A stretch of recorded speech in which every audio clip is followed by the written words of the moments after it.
হে জগতবাসী, এখন দেখা যায় কি যে আমি নামাজে দাঁড়াইছি, আল্লাহকে হাজির নাজির করেছি, আল্লাহ আমাকে দেখতেছে, আল্লাহকে দাঁড় করাইয়া আমি আল্লাহু আকবার বলে যখন দাঁড়িয়ে গেলাম, তখন সেই নামাজের মধ্যে আমি নেই। আমি চলে গেছি দেশের বাড়িতে, আমি চলে গেছি হাটে গরু কিনতে, আমি চলে গেছি বাজারে। তখন কি হলো?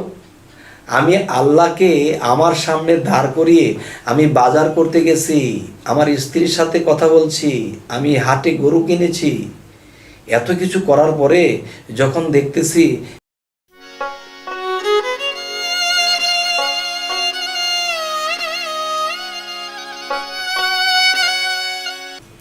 বিসমিল্লাহির রহমানির রহিম। হে জগতের সমস্ত সৃষ্টিকে সাক্ষী রেখে, সমস্ত সৃষ্টিকে আল্লাহর সমস্ত সৃষ্টির প্রতি সম্মান রেখে আমি আজ আপনাদের সামনে একটি আলোচনা নিয়ে আসলাম। সে আলোচনাটি হলো যে শরীয়তের ভাষায় বলে থাকে যে নামাজ বেহেশতের চাবি। আর নামাজ বেহেশতের চাবি বলে এটাই কিন্তু শরীয়তের মধ্যে খুবই বড় দাবি যে আমরা নামাজ পড়ব, সেই নামাজ হবে বেহেশতের চাবি। আর এই কথার উপরে দাবি রেখে আমরা নামাজ কায়েম করতেছি। তবে হে জগতবাসী, যে আজকের যে কথাটি হলো যে নামাজ ওঠবস করলেই নামাজ হয় না। তবে কি নামাজের মধ্যে আল্লাহর দিদার হতে হবে, আল্লাহর মেরাজ হতে হবে। যেই দিন আমি আল্লাহকে মেরাজ হবে আমার নামাজের মাধ্যমে, তো 2 কোটি বৎসর নামাজ পড়লেও সেই নামাজের সমান হবে না যেই নামাজে আল্লাহর মেরাজ হবে। আজকের যে আলোচনাটি, সে আলোচনাটি এটাই করব যে দেখেন যে একদল আছে নামাজের মধ্যে ডুবে যায়, কাঁদতে কাঁদতে কাঁদতে কাঁদতে বেহুশ হয়ে যায়, দুনিয়ার কোনো কিছুর খেয়াল নেই। তাহলে এক প্রকার যে আল্লাহর প্রেমে ডুবতে পারছে, ডোবার পরে তার চোখে পানি আসছে, তখন দুনিয়ার কোনো খেয়াল নাই। এই নামাজটা খুব উত্তম। আচ্ছা, আরও একটি বিষয় হলো যে সমাজে অনেক মানুষ দেখে যে আমি নামাজ না পড়লে উনি খারাপ বলবে, সমাজের লোকে আমাকে খারাপ বলবে, মসজিদের কমিটিরা আমাকে খারাপ বলবে, এই জন্য আমি নামাজ পড়তে গেছি। তাহলে এই নামাজটা কি? এই নামাজটা হলো দেখানো নামাজ। আর আল্লাহ কি বলেছে? যারা লোক দেখানো ইবাদত করে, দুর্ভোগ সেই নামাজকারী, দুর্ভোগ সেই ইবাদতকারী যারা এতিমের গলায় ধাক্কা দেয়, দুর্ভোগ সেই নামাজকারী যারা লোক দেখানোর জন্য করে থাকে। তবে এই নামাজে কখনোই আল্লাহকে লাভ করা যাবে না যদি কিয়ামত পর্যন্ত এই নামাজ পড়ে। তবে হে জগতবাসী, আমি আজ আরও একটি কথা বলবো যে নামাজ পড়তে যায় কেন মানুষে? আল্লাহকে সন্তুষ্টির জন্য, আল্লাহর চরণে, আল্লাহর কুদরতি চরণে সেজদা দেয়।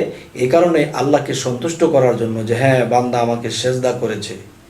কিন্তু দেখা যায় যে আমি যদি বাহ্যিকভাবে কোনো মানুষকে বলি যে বাবা আপনি একটু দাঁড়ান তো, আমি একটা জিনিস দিয়ে আসি, একটা জিনিস ঘরে রেখে আসি, তখন ঘরে রেখে আসতে যাইয়া আমি ঘরে ভাত খাইছি, ইমুকের সাথে কথা বলছি, এরপরে আমি নিদ্রা লাগছে, আমি ঘুমায় গেছি, কিন্তু আমি একটা লোককে দাঁড় করায় রেখে গেছি।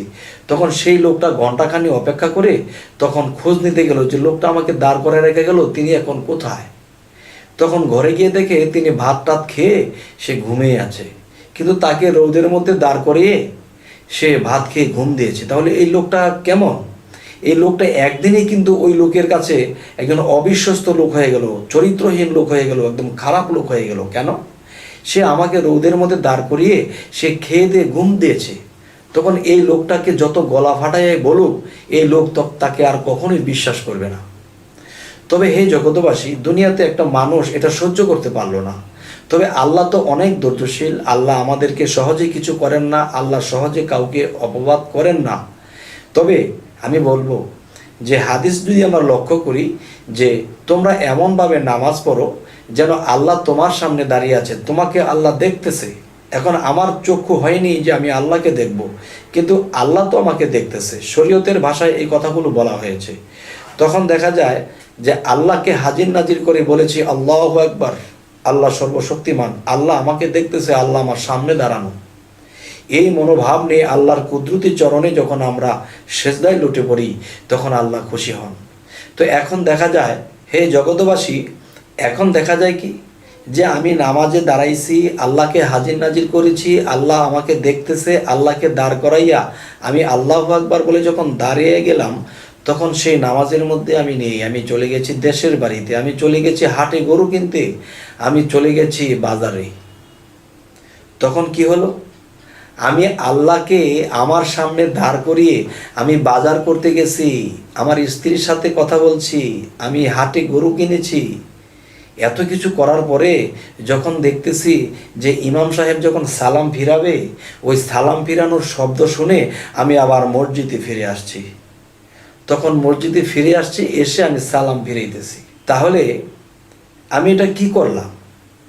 আমি নামাজে দাঁড়াইছি, আল্লাহকে হাজির নাজির করে, আল্লাহ আমার সামনে আছে, এখন আল্লাহকে সামনে দাঁড় করাইয়া আমি চলে গেছি, বিভিন্ন জায়গা থেকে ঘুরে আসছি। তবে এই নামাজ যদি আমরা পড়ি, তাহলে এই নামাজ কখনো বেহেশতের চাবি হবে না, এটা জাহান্নামের চাবি হবে।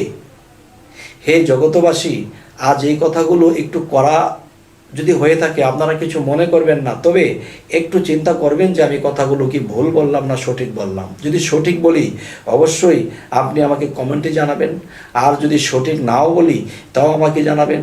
তবে আজ আমি এই কথাগুলো বলে রাখবো। তবে আমাদের এই চ্যানেলের কথা যদি আপনাদের ভালো লাগে, আমাদের আরও ভিডিওগুলো পেতে সাবস্ক্রাইব করুন, তাহলে অবশ্যই আপনাদের পাশে আমরা থাকব। আপনাকে আমি দেখব, আমাকে আপনি দেখবেন, কিছু কথা হবে। তো আজ এই বলেই রাখছি, সকলেই ভালো থাকবেন। আল্লাহ হাফিজ।